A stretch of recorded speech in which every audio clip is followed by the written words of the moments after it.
निशा को आज एक अमीर परिवार के लोग देखने आए थे। उन्हें निशा इतनी पसंद आती है कि वो रिश्ता पक्का करके चले जाते हैं। इतने बड़े घर में अपनी बेटी का रिश्ता जोड़ निशा की मां शांति काफी खुश होती है और अपनी गरीब पड़ोसन आशा से कहती है, जानती हो आशा बहन, मैंने तो अपनी बेटी का रिश्ता बहुत बड़े घर में किया है। अपने गांव में जो बड़ी सी नदी है उसकी दूसरी तरफ देखा होगा तुमने, एक घर बन रहा है, वही मेरी बेटी का ससुराल है। ये तो बहुत अच्छी बात है शांति बहन। अच्छी बात तो है ही बहन, अगर तुमने अपनी बेटी की परवाह की होती तो तुम्हारी बेटी नदी के किनारे उस गरीब बस्ती में शादी करके न जा रही होती। शांति ताने सुनकर वहाँ से चली जाती है। समय यूं ही गुजरता है और बहुत जल्द निशा और बबीता की शादी हो जाती है। जहाँ एक तरफ निशा अपनी नदी पर तैरते अमीर ससुराल में जाती है तो वहीं गरीब बबीता नदी किनारे अपने गरीब ससुराल में आती है। तो वो देखती है कि नदी में कुछ लोग गाय भैंस नहला रहे हैं। अंकित, नदी के ही पास हमारा घर है, हमारी बस्ती बसी हुई है और सब इस नदी में गाय भैंस नहला रहे हैं। बबीता, तुम्हारे गांव में नदी नहीं थी, कुएं से तुम लोग पानी भरते थे, इसलिए तुम्हें नहीं पता जब नदी के पास घर होता है तो लोग नदी का ही इस्तेमाल करते हैं, और हमारे यहाँ कुआं बहुत दूर है। पर फिर भी हमें नदी को साफ रखना चाहिए। बहू, अभी तो अपने ससुराल आई है और नदी के लिए परेशान हो रही है। नदी की सफाई कोई एक इंसान नहीं कर सकता, इसके लिए सबकी जरूरत है। तू जाकर अब आराम कर ले। अपनी सास के कहने पर बबीता चुपचाप अपने कमरे में चली जाती है। तो वहीं दूसरी ओर जब निशा अपने ससुराल में जाती है तो वो नदी के ऊपर अपना घर देखकर काफी खुश होती है। कितना अच्छा लग रहा है एक मंजिल के ऊपर से खिड़की खोलकर नीचे नदी को देखने में। वैसे आपके पास ये आइडिया कहाँ से आया और आपने क्यों नदी के ऊपर ही घर बनाया? आप जानते हैं, मेरा सपना था कि मेरा घर नदी के ऊपर हो। जैसे तुम्हारा सपना था वैसे ही मेरे पिता का भी सपना था कि हमारा घर नदी के ऊपर हो। बस उनके जाने के बाद उनकी याद में हमने ये घर बनवाया है। और तुम खिड़की से क्यों नदी को देख रही हो? हमारे कमरे की बालकनी भी है, तुम वहां बैठ भी सकती हो। निशा का हाथ पकड़कर उसे बालकनी में ले जाते हैं, जहां दोनों हस्बैंड वाइफ खड़े होकर नदी के रंगीन नजारे देख रहे होते हैं। इसी तरह समय गुजरता है और एक दिन बबीता हाथों में मटका और बाल्टी लेकर नदी पर जाती है और वहां से पानी भरकर घर आने लगती है। तभी उसकी पड़ोसन उसे रोकते हुए कहती है, अरे बहू, मैं तुम्हें कुछ दिनों से देख रही हूँ। तुम नदी से पानी भरकर घर ले जाती हो और घरों में सारे काम करती हो। क्यों इतने चक्कर काटती हो? यही कपड़े बर्तन लाकर धो क्यों नहीं लेती? आंटी जी, नदी का पानी पीने के लिए काम आता है और हम इस नदी को गंदा कर रहे हैं। मैं तो आप लोगों से भी यही अनुग्रह करती हूँ कि आप नदी को स्वच्छ रखें, साफ रखें और मेरी तरह बाल्टी और मटके में पानी भर के घर के काम करें। इतना बोलकर बबीता वहां से चली जाती है। तो वहीं दूसरी तरफ बने घर में रह रहे निशा अलग ही अकड़ में रहती है और अपनी सास के साथ एक दिन बालकनी में बैठकर फ्रूट्स खा रही होती है और फ्रूट्स के सारे छिलके नदी में ऊपर से फेंक देती है। अरे बहू, ये क्या किया तूने? यही नदी का पानी हम लोग फिल्टर करके पीते हैं। इसी नदी के पानी से घर का काम होता है और तू उसे ही गंदा कर रही है। क्या जरूरत थी कूड़ा नदी में फेंकने की? डस्टबिन में भी तो डाल सकती थी। माँ जी, हम इकलौते नहीं जो नदी गंदा करते हैं। नदी के उस तरफ देखो, वो गरीब बस्ती के लोग नदी में आकर अपनी गाय भैंस नहलाते हैं, खुद नहाते हैं, और आप सामने देखो पहले कैसे लोग गंदे कपड़े धो रहे हैं। निशा के कहने पर शोभा नदी की दूसरी तरफ देखती है, जहाँ कुछ लोग गंदे कपड़े धो रहे होते हैं और नदी को गंदा कर रहे होते हैं। ये देख शोभा चुप हो जाती है और वहां से चली जाती है। समय ऐसे ही गुजरता है और एक दिन, अरे ये आप लोग क्या कर रही हैं?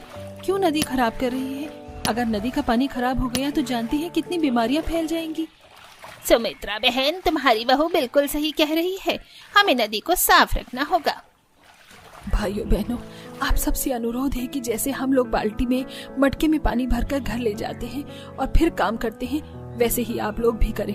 देखिए नदी किनारे कितना सारा कूड़ा जमा है। अरे बहन, तुम्हारा घर तो बिल्कुल नदी किनारे है, पर हमारा तो 10 कदम की दूरी पर है। हम थक जाएंगे और वैसे भी हमारे काम बंद कर देने से कौन सा नदी साफ हो जाएगी। सामने देखो, नदी के ऊपर उन अमीर लोगों ने इतना शानदार घर बना लिया और अपने शानदार घर से कूड़ा पानी में फेंककर नदी दूषित कर रहे हैं। बबीता और सुमित्रा की समझाने पर कुछ लोग मान जाते हैं और अब वो लोग भी बबीता की तरह बाल्टी में पानी लेकर घर जाते हैं। ऐसे ही एक दिन जब बबीता कुछ औरतों के साथ नदी से पानी ले रही होती है तो वो अपनी दोस्त को गंदा पानी और कुछ कूड़ा नदी में फेंकते हुए देखती है और उसे आवाज देकर कहती है, निशा, ये तुम क्या कर रही हो? बड़ी मुश्किलों से मैंने यहाँ के लोगों को समझाया है कि नदी को साफ रखें, ना कि गंदी करें, और तुम हो जो ऊपर से नदी में गंदा पानी और कूड़ा फेंक रही हो। मैं अपनी तरफ की नदी में कुछ भी करूं, तुम कौन होती हो बोलने वाली? अपने काम से काम रखो। और रही इस नदी की बात, तो हम इस नदी का पानी फिल्टर करके पीते हैं। दिखाई नहीं दे रहा? नदी में बड़ा ये पाइप हमारे ही घर से जा रहा है, फिल्टर का गंदा पानी। बहू, वो गरीब और गवार होकर भी तुझे कुछ अच्छा कह रही है। हम जिस पानी का यूज कर रहे हैं, अगर तू उसे ही गंदा करेगी तो कल को हमारे लिए ही दिक्कत होगी। बहू, ऐसे तो ये नदी कभी साफ नहीं हो पाएगी। अब हमें कुछ करना होगा। हाँ माँ जी, अब हम कुछ नहीं कर सकते। अब हमें अपील करनी होगी। मैं आज ही अंकित से कहूंगी कि वो एमएलए ऑफिस जाए। जहाँ एक तरफ बबीता घर जाकर अंकित को एमएलए ऑफिस जाने को कहती है, तो वहीं आशा शाम को निशा निखिल के साथ नदी में बोटिंग करने के लिए आती है। निखिल, कितना अच्छा लग रहा है ना? कितनी बड़ी नदी है, यहाँ बोटिंग करने का मजा ही कुछ और है।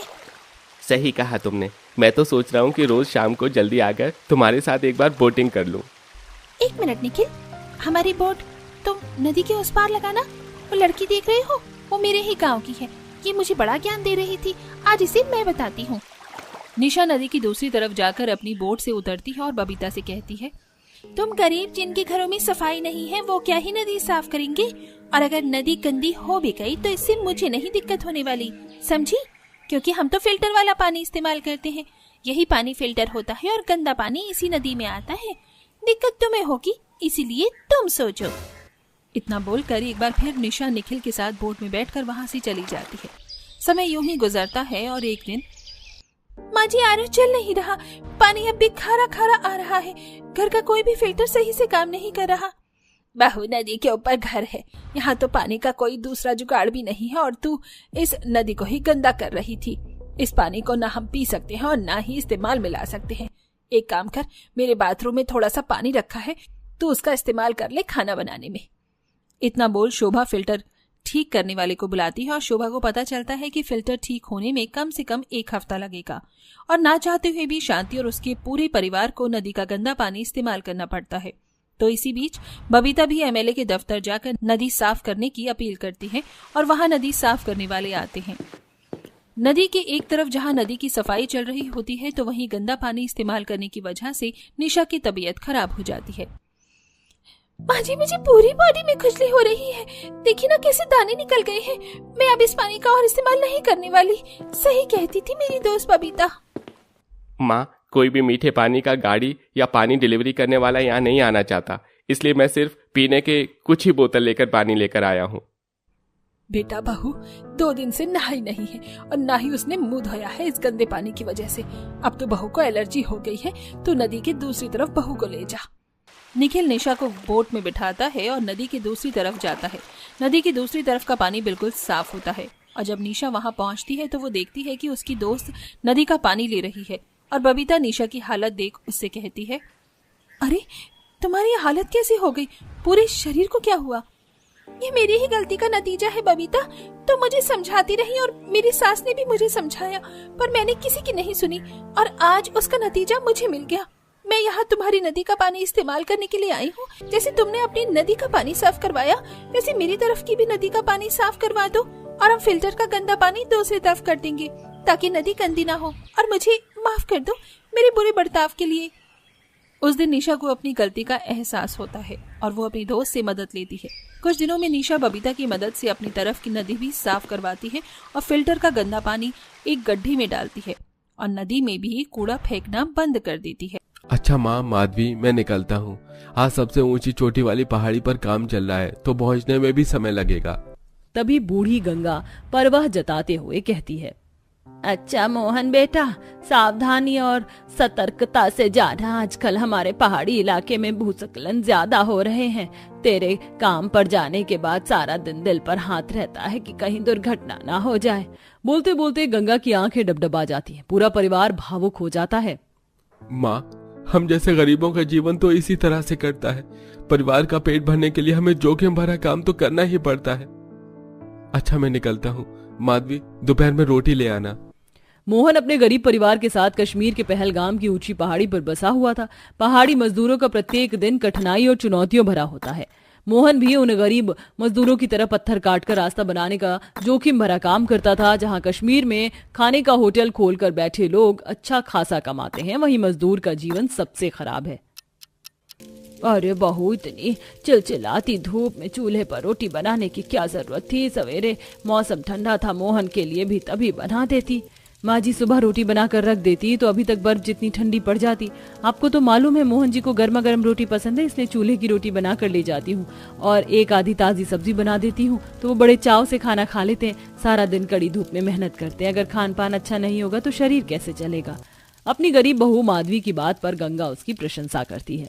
बहू, जरूर मैंने पिछले जन्म में अच्छे कर्म किए होंगे, उसी का फल मुझको मिला है जो तुझ जैसी लक्ष्मी बहू मेरे घर आने में आई है। वरना कोई दूजी लड़की होती तो इतनी गर्मी में कभी गुजारा नहीं करती और मेरे बेटे के साथ घर नहीं बसाती।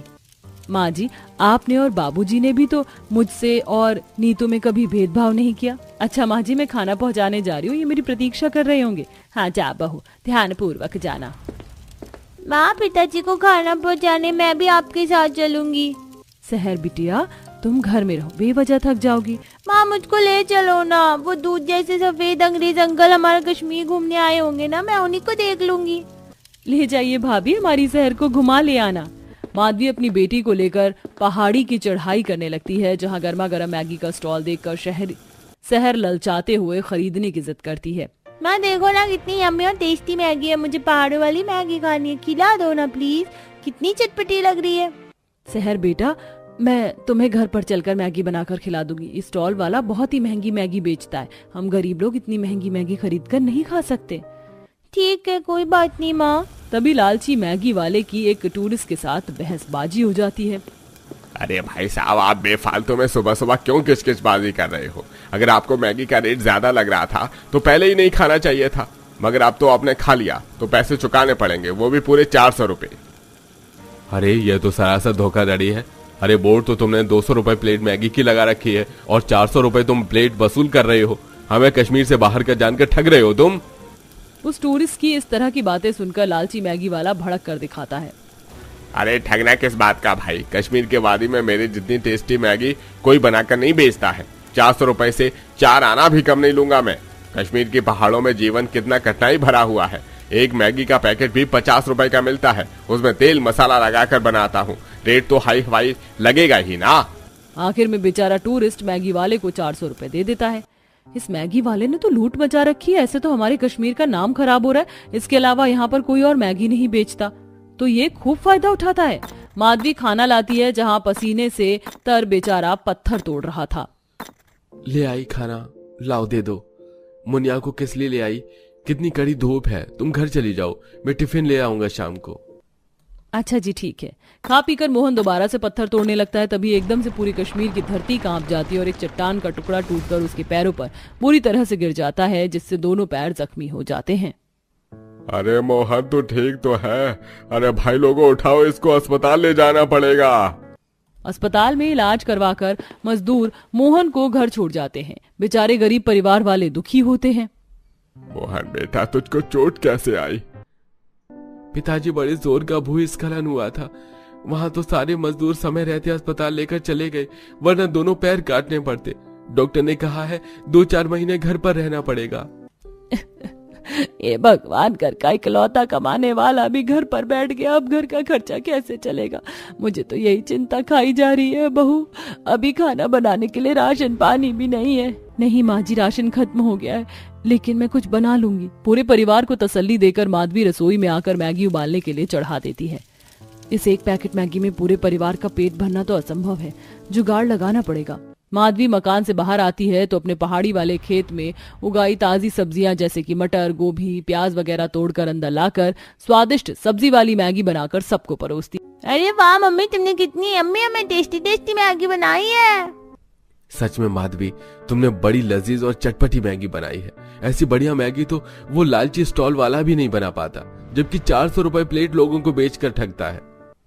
मोहन की बातों को सुनकर गंगा को कमाने का रास्ता साफ साफ दिखाई दे रहा था। बहू, ऊपर वाला बड़ा ही दयालु है, उसने एक रास्ता बंद किया तो कमाई का दूसरा रास्ता खोल दिया। माँ जी, आप क्या कहना चाहती हैं? मैं कुछ समझी नहीं। अरे बहू, जब अन्नपूर्णा माँ ने तेरे हाथों में इतनी स्वादिष्ट बढ़िया मैगी बनाने का हुनर कूट कूट कर भरा है तो इसका लाभ उठा। और हमारे पहाड़ी कश्मीर में बाहर से आने वाले टूरिस्ट मैगी बड़ी मनपसंद से खाते हैं। भाभी, आप अपनी मैगी स्टॉल नीचे पहलगाम में लगाइएगा, वहाँ अच्छी कमाई हो जाएगी, क्योंकि सबसे ज्यादा टूरिस्ट वहीं घूमने आते हैं। पहलगाम हमारे कश्मीर का फेमस जगह है। अपनी सास ननद का सुझाव मानकर माधवी पैसे के अभाव में महंगे बर्तन नहीं खरीद पाती और मिट्टी से बड़े बड़े हांडे और प्लेट चम्मच वगैरह सब कुछ तैयार करती है और अगले दिन से स्टॉल लगाकर मैगी बेचती है। आओ आओ, कश्मीर की स्पेशल कुल्हड़ मटका मैगी खाओ सिर्फ 100 रुपए प्लेट में। ये सुनकर कश्मीर के पहलगाम घूमने आए सैलानी गरीब बहू के पास खींचे चले जाते हैं। अरे वाह, आपकी मटका मैगी तो देखने में बहुत ही स्पेशलिटी लग रही है, एक प्लेट लगा दीजिए, टेस्टी तो होगी ना? जी जी बिल्कुल टेस्टी है, अगर आपको ये मैगी टेस्टी नहीं लगे तो पैसे मत दीजिएगा। माधवी अपनी मिठास भरी बातों से सैलानियों का दिल जीत लेती है और जैसे ही वह मैगी टेस्ट करते हैं तो तारीफ करते हैं। आपकी जितनी यम्मी और टेस्टी मैगी तो कश्मीर में और कहीं नहीं मिलती। जी धन्यवाद, आप अपने दोस्तों को भी बताइएगा, अगर वो कभी कश्मीर घूमने आए तो हमारे यहाँ की मैगी खाएं। माधवी की कश्मीरी मैगी में स्वाद और गुणवत्ता दोनों का भरी पूरी से मिश्रण था, जिसके चलते अब धीरे धीरे उसके ग्राहक बढ़ते चले जाते हैं और वहीं दूसरी तरफ 400 रुपए प्लेट की महंगी रेट के चलते लोग लालची मैगी वाले के यहाँ से कोई नहीं खाता। तभी एक दिन 2 ब्लॉगर गरीब बहू के मैगी स्टॉल पर आते हैं। जी 2 फुल प्लेट मैगी बना दीजिए। जी बस 2 मिनट प्रतीक्षा करना पड़ेगा, ये ग्राहक आपसे पहले के खड़े हैं। हाँ जी, कोई दिक्कत नहीं। प्रशांत चल, तब तक एक ब्लॉग शूट कर लेते हैं। हाँ, ये सही है, कश्मीर की ताजी मेमोरी बन जाएगी। दोनों लड़के ब्लॉग बनाना चालू कर देते हैं। जैसा कि आप देख सकते हैं, इस वक्त हम कश्मीर के सबसे खूबसूरत और प्यारी जगह पहलगाम में हैं, जिसे कश्मीर का जन्नत कहा जाता है। यहाँ पर आपको सबसे सस्ते में स्वादिष्ट मैगी पेट भर कर खाने को मिल जाएगी। सो प्लीज, आप कभी कश्मीर आए तो यहाँ की मैगी ट्राई जरूर करें। Okay bye. धन्यवाद भैया जी, मुझ गरीब मैगी वाले को सपोर्ट करने के लिए। उन टूरिस्ट का बनाया ब्लॉग हर सोशल मीडिया पर छा जाता है। अब जितने भी लोग कश्मीर में पहलगाम घूमने आते हैं वह गरीब बहू के स्टॉल की मैगी खाते। धीरे धीरे माधवी का मैगी स्टॉल अच्छा खासा चल पड़ता और उसे मुनाफा होता। फिर एक सुबह, अरे बहू, तेरी तबीयत ठीक नहीं है तो रहने दे, आज स्टॉल मत लगा। माँ जी, कल रात से सर फट रहा है। कहा था ना मैंने तुझे कि कल का मौसम खुश्क ठंडा था, हल्का फुल्का स्वेटर डालकर चली जाती मैगी बेचने, अब आज रहने दे। उसी दिन जब हिंदुस्तानी सैलानी पहलगाम में अपने परिवार के साथ घूम रहे होते हैं, तभी कुछ काफिर आतंकी निर्दोष हिंदुस्तानियों पर वार करते थे, जिसमें हाल ही में शादी होकर हनीमून मनाने आए जोड़े के पति की जान भी चली जाती है। ये खबर हर समाचार चैनल पर छा जाती है। शाम तक भारत का जन्नत कहलाने वाला कश्मीर का मंजर भयावह था। हर निवासी अपने घर के इस दुखद खबर को सुनकर गरीब मैगी वाले के परिवार में भी शोक छा जाता है। भगवान का लाख लाख धन्यवाद बहू, जो भगवान ने बचा लिया। आज तो मैगी बेचने नहीं गई, वरना क्या अनहोनी हो जाती। जब तक हालात नहीं संभलते कोई जरूरत नहीं है मैगी बेचने की। लगभग 2-3 हफ्तों तक माधवी स्टॉल नहीं लगाती और जुड़ गए पैसे खाने पीने में धीरे धीरे पूरी तरह खर्च हो जाते हैं। गरीब का परिवार जितनी त्रासदी, महामारी और आपदाओं से नहीं मरता, भूख से अक्सर मर जाता है। इसीलिए अगले दिन से माधवी दोबारा से अपना स्टॉल पहलगाम में लगाने लगती है। धीरे धीरे बाजार भी खुल जाते हैं और अब हालत पहले जैसे सामान हो जाते हैं। लेकिन वो खौफ सबके दिलों में नासूर बनकर रह जाता है, जिसे भरने में सालों लगते हैं।